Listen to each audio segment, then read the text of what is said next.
Il était une fois, dans les rues animées de Paris au XVIIIe siècle, un mystère qui allait secouer la couronne de France. La reine Marie-Antoinette avait été dépossédée de son plus précieux trésor, une couronne incrustée de diamants d'une valeur inestimable. Le vol avait eu lieu lors d'une soirée fastueuse au château de Versailles, et personne ne savait qui était derrière ce crime audacieux. Le commissaire Dupont, un homme rusé et intelligent, fut chargé de mener l'enquête. Il se plongea dans les méandres de la cour royale, interrogeant les courtisans et les serviteurs, cherchant le moindre indice qui pourrait le mener sur la piste du voleur.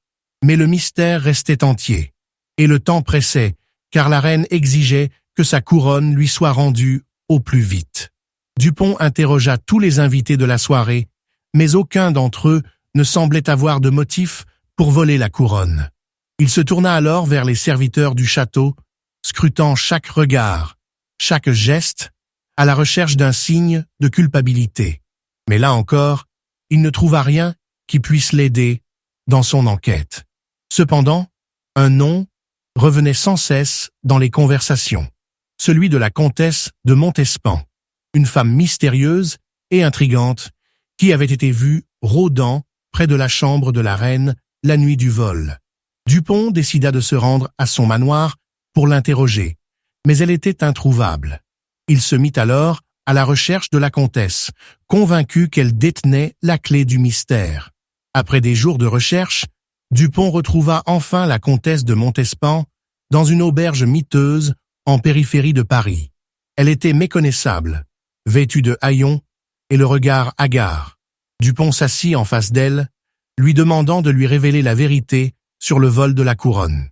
La comtesse baissa les yeux, puis commença à parler d'une voix tremblante. Elle avoua avoir été payée par un mystérieux homme masqué pour dérober la couronne. Mais elle ignorait qui se cachait derrière ce masque.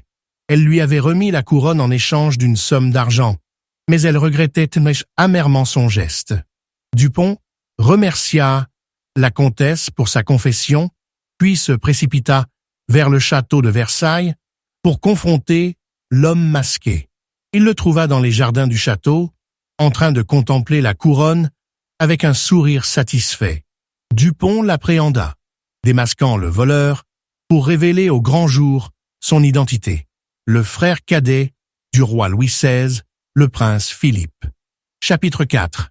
La résolution, le prince Philippe avoua son crime, expliquant qu'il avait agi par désir de vengeance envers sa famille, qu'il avait toujours traité avec mépris. Il avait ourdi ce plan machiavélique pour humilier la reine et prouver sa valeur aux yeux de tous.